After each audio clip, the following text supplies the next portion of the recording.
I ain't even got a timeshare, but I need to get it canceled. You know what? Yeah.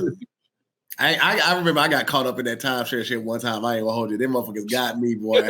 We went initially just for the fucking vacation because we got a free trip to Mexico, Las Cabos. Bro, I'm like, I can't wait to tell these niggas no. They started selling the shit. Then they told us about the multiple properties in multiple countries. And then it's like, if you can't get a booking, then you can go to Hyatt and you get a 60 to 80% discount off your room. I was like, well, hold on now. So we get properties, but it's a shared property. You don't own anything, but you can go anywhere in 30 countries. And if you can't book nothing, you still want to go on vacation, you get a 60 to 80% discount on the hotel. Sign me up, bro. It worked on you? It worked on me. This was the dude in his head pitching it to you. Excellent.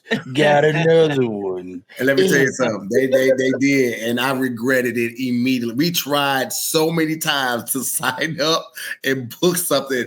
It was always full, or the location was trash, and the hotels looked more like Red Roof Inn. So I was like, we got plans. And that's what you were getting the discount on?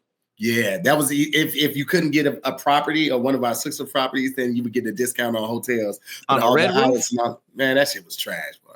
We even include bed bugs for you. As a positive? Stains included. That's trash. I was so bad, bro. They got my dumb ass. They really sold it on me too, because they was like, and it's giftable, so you could pass this down to your loved ones after you've, kicked the bucket. I was like, that's how you get kicked out the wheel. Hey, grandma, offering your kids half of a timeshare, or no, a third of a time. Well, how many people are going in on these things? So it just depends. Like it could be. I think it was in me and Farron's name, but like because it wasn't one property, we had access to all the properties in the 30 countries that they had properties. So some of them were like 2 bedrooms, some were like 4 bedrooms, some were like 1 bedroom. It just depends on where the property was. Wow. You too could be sleeping in the back house of a family of 12. Family of 12. Tim acting like you don't have at least $200 pair of shoes behind it. That don't matter, man. That's why I don't want to spend that. I'm counting that front row. I can see I'm going by. Now we're gonna say at minimum that Tahir has what we like to call baby feet. So by him having baby feet, they ain't the full grown man price. So that's like 130 here, 130 there. I'm an 11. I'm an 11. That's a grown man shoe. He had to defend himself. I'm an 11. What size are you? 13 and a half. It depends on the 14 because I got a wide foot. Yeah, well, see, that ain't got nothing to do with it. I got a grown man foot, though. But you're also part walrus. Like, we're not going to take that into consideration. The man goes on all of the GLP-1s and can talk all this shit. Just because you can shimmy through prison bars don't mean you get to talk shit now. Feet are different than flippers, is what I'm saying. Like, flippers are wider than feet. Motherfucker, you used to have back buoyancy. You used to have back buoyancy. That's what got a drip.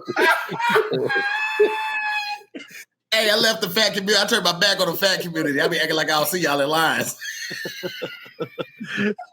Nigga changed. Nigga act like you don't want no freedom. I be like, look at you, fat ass. I keep reporting. You were just here last week.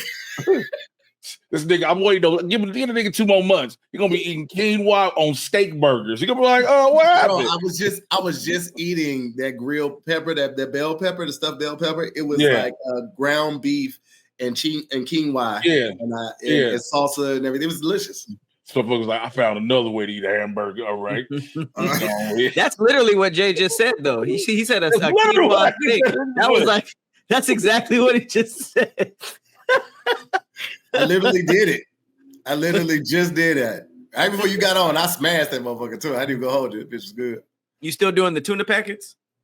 If I'm on set and I can't get like food like readily available, but yeah. She said not too much on Farron's Ozempic King. Robert Tahir Moore is looking fine as fuck. Farron's Ozempic King is crazy. Yo, you got to get a t-shirt made to say that. Farron's Ozempic. Oh, It's just a needle man. filled with love and Ozempic. Out of pocket, man. What we talking about today, man?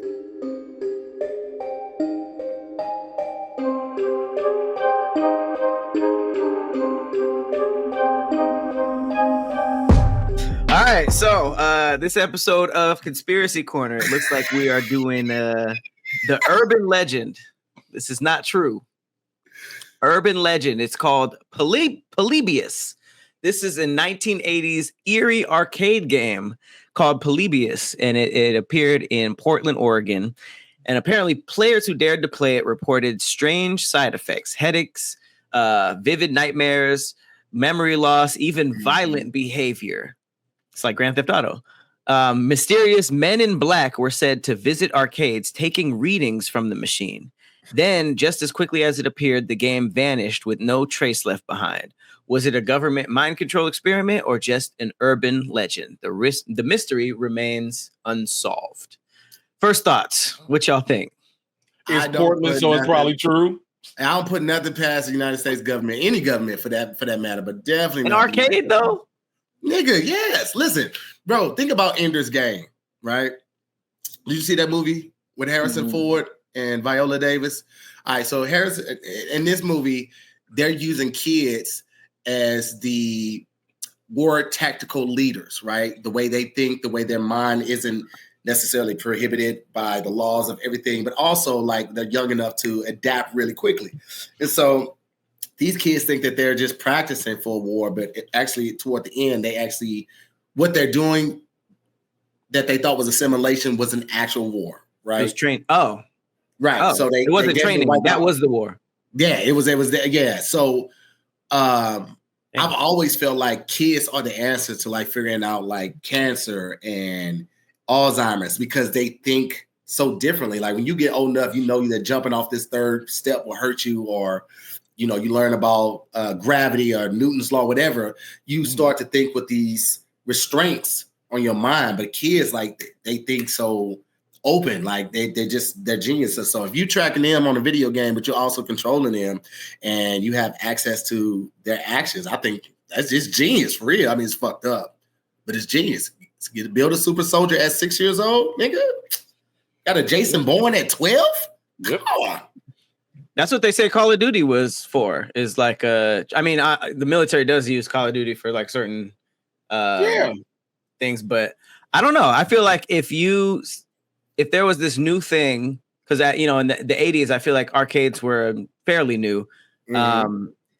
If the government knew about this place where young people were just constantly going and absorbing information, I could see it. I don't know why they would be so out there to have the men in black show up and do readings on it. That seems like a little bit. That seems a little extra. I think they would be more discreet than that. Yeah, I think that's the thing. There's the fiction within the truth. You know what I'm saying? Like again, like I was saying, on top of what Tahir said, and I apologize for interrupting. It's Portland, Oregon. It's the perfect place to do it. Because, and the reason I say it is because think about all of the drugs they do in Portland. And this is even before they were legalized. So if anybody starts saying weird stuff is happening in Portland like that, people are automatically going to go to the fact of being like, oh, they were just high.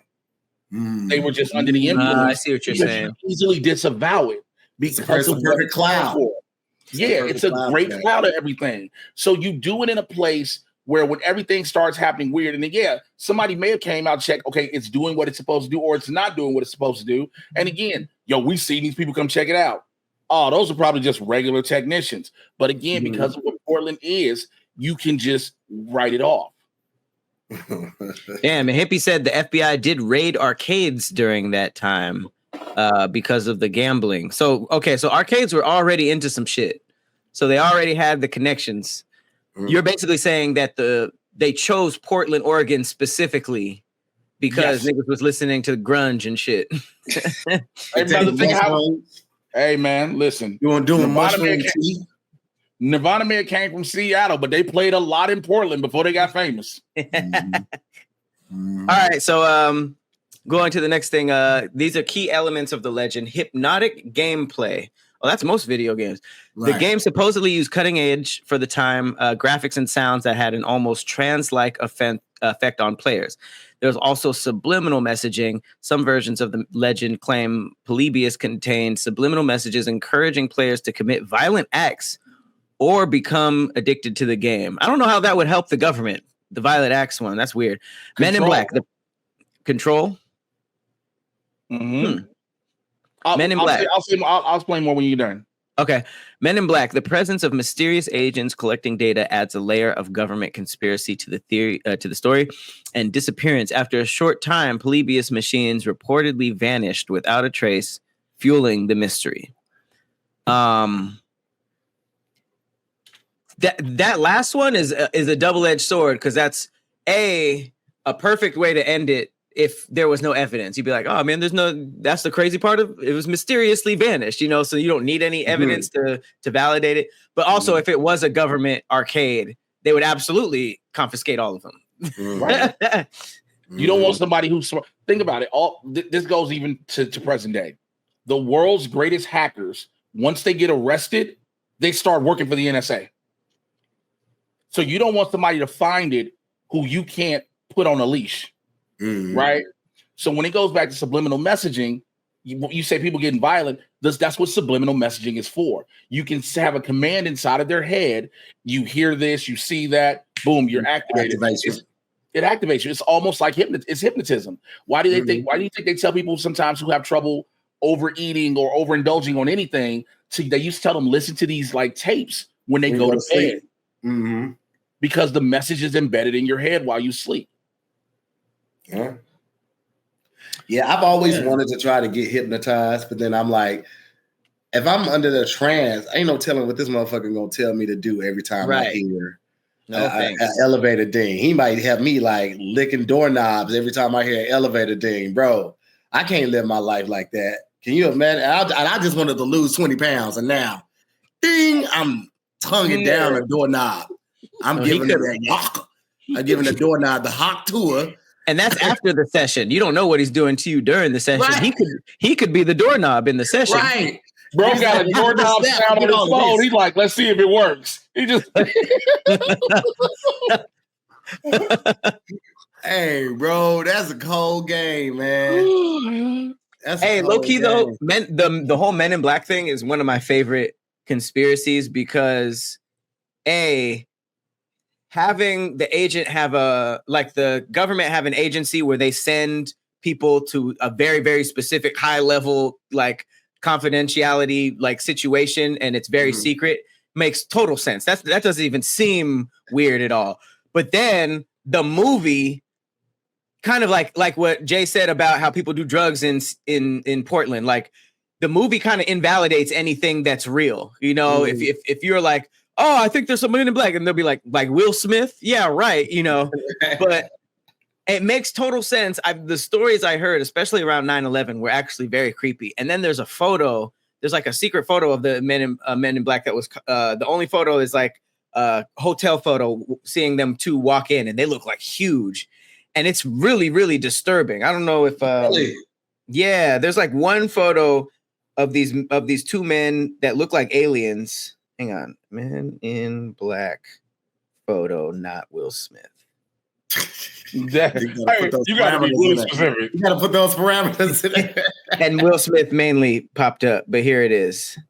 It's like these two giant, and like, mind you, that is just how some white people dress. So that could have just been two random dudes walking in, but like, these motherfuckers look like they from the Adjustment Bureau.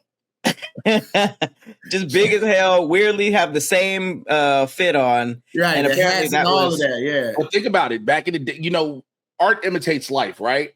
And vice versa, life imitates art. So you used to have government people who would dress like that. People wouldn't just like, they always say, oh man, you don't have people that are spies or these blah blah blah blah dressing like that, and they did. But then when you go to a Men in Black, the movie, it exposes it, so now you don't see it the same anymore. It's just like Area 51. Area 51 was this thing. Everybody's like, yo, it really exists. But then it kept being talked about so much, and people kept doing so much stuff with Roswell, New Mexico, et cetera, et cetera. It's like, oh man, we got to switch. The allure wore off and the novelty took over. It became more of just a talking point than like something to really seek out and find the truth about.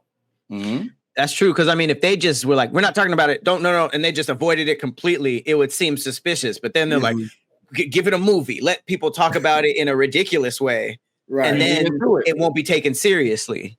You lean into it.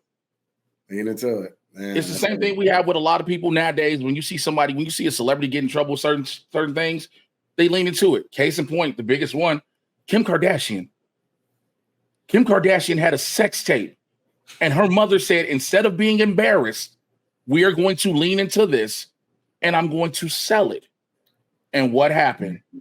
Empire. I don't know if that's just like an empire happened. I don't know if it's privilege or the looks or just the name or what, but you talking about the empire, bro. I just did an ad today for Skims. Skims is the sponsor for the NBA, WNBA, and something else. But like, damn, it seemed like it came out of nowhere, but they've been putting in that work, boy. Mm-hmm. Empire. They got the store, the clothing store, they got Skims, they got the TV, the makeup. Bro. $1 billion company. It's crazy. Are they billionaires? Kylie was, yeah. The youngest one. Kylie is, yeah. You're right. Kylie for sure is. Yeah. All right, let's go back to the what's the next one? The similar real life incidents. FBI investigations of arcades. Okay, so in the 1980s, the FBI did inspect arcade machines in Portland, Oregon, but it was part of an effort to crack down on illegal gambling, not mind control. Okay, so that's super weird. Seizures from video games. Causes of seizures triggered by games like Tempest and even Pokemon episodes in the 1990s may have inspired stories about Polybius. These incidents highlighted the real psychological effects of flashing lights and repetitive patterns. MKUltra's cultural legacy. As details of MKUltra were declassified, they fueled widespread mistrust of the government and inspired countless conspiracy theories. The Polybius legend fits neatly into this context, blending paranoia with the emerging anxieties about video games and technology. Okay, I could see that, especially if it's like how we talk about AI right now. There's crazy conspiracies and everybody's scared about what it can become. So I could definitely see that being a thing in the 80s with arcades. If people were falling out. Hell yeah. And that's probably before they didn't know about the flashing lights causing seizures. People that just you know what I'm saying? You see that on the warnings on the TV shows now, but in video, they might not have known it when video games first came out like that. So shit. I didn't know that Pokemon was doing that. I didn't even know Pokemon was doing like that, but they do be flashing a lot of lights. Yeah. In pop culture, it has a central cameo as the main attraction in the 9 Inch Nails music video Less Than. Polybius also has cameos in many TV series such as The Goldbergs, The Simpsons, as you can see in the photo, Dimension 404, Smiling Friends, and also Loki. That cameo gained its own acclaim on social media, including that the game seems catastrophically integral to the multiverse and is a key example of Loki interplaying conspiracy with reality. I haven't seen Loki, but now I kind of want to. I hear it was really good. And the crazy thing, it's in the void, and the void for those who aren't familiar with it, it's where items, people, etc. are they end up at when they're pruned by the TVA because they don't belong. They do this thing called pruning, and it's like you don't belong here. You are disrupting the balance of things. You're messing things up. So you have something like that, and it's like, oh, this got to go real quick. So the arcade machine was put into the void. Yeah. Yep. And so Loki, I'm assuming Loki goes into the void and he sees and it's not just like a background thing. It's a main part of the storyline. No, it's just background. Oh, okay. Wait, you talking about the void? No, Polybius. Oh, yeah. Arcade. Yeah, it's just a background thing. It's just background thing. I mean, of all the this is probably one of the coolest conspiracies I've seen because sometimes, I don't know about you guys, sometimes I just be along for the ride of conspiracies. I don't know if I believe it or not. I just think it's entertaining. So the whole there's no more left. You can't do anything about it. It's like, okay, cool. Then there can't be like somebody that's like, actually, and this proves it. And then you're just like, okay, well, that was fun, but we can't even talk about it no more. It's kind of like open-ended, like either you believe it happened or you don't, but that's about it. Right. Okay. All right. Well, shit, that was a dumb one, man. Polybius, debunking the legend. Okay. So no physical evidence of Polybius has ever been found. There are no ROM files, photographs, or credible eyewitness accounts from the 1980s. The name Polybius may have been chosen because of its connection to the ancient Greek historian Polybius, who studied cryptography and the manipulation of information. That checks. Experts believe the legend was either a hoax or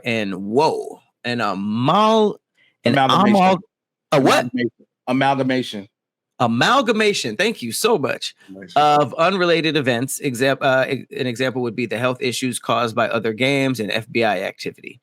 To make the mystery even more unsettling, locals reported seeing strange lights in the sky around the time of the incident, leading to speculation about UFOs or possibly military involvement. Okay, that's a lot. Right, that's a lot. Yeah. Aliens going to the arcade and like checking it is kind of crazy. Look, we gotta go. We need at least 3 asses to probe, so make sure the game working. All right. Like, why would they do that? That's a wild arcade. That part right there. It's like, all right, fam. Now y'all went too far. On, man. That's niggas ain't even trying to pull the wool over our eyes. Yeah, like take the aliens to the warehouse first and then bring it. Like, oh my god, having the aliens show up to the arcade, like, all right, we're just gonna check this real quick. Like, come on, that's not... Hey man, did you get your lunch break? No, me neither. But we got to work. The aliens? Hey man, they said our union said after we do this, the Space Union. Yeah. Well, shit, man, before we get up out of here, Jay, man, how do you feel about today's episode, man? Man, I enjoyed it, man. I appreciate it. I love talking I like talking certain conspiracies. It's like, yo, you can point to where either it's real or where it gets ridiculous. You're like, you're like, hey, this seems really plausible, and it's like, these are somebody that was high. Right. This could be real. They was on bath salts. It's one of the two. And so I really you can tell. Right. I appreciate it. So I'm glad y'all had me on, man. I'd love to be back for more of these. Hell yeah, man. That's what we're gonna do. Come back for sure. Well, listen, as always, man, I'm Tahir Moore. I'm Patrick Cloud. I want to thank our special guest, Jay Washington, for pulling up. And we'll see you guys on the next episode of Conspiracy Corner.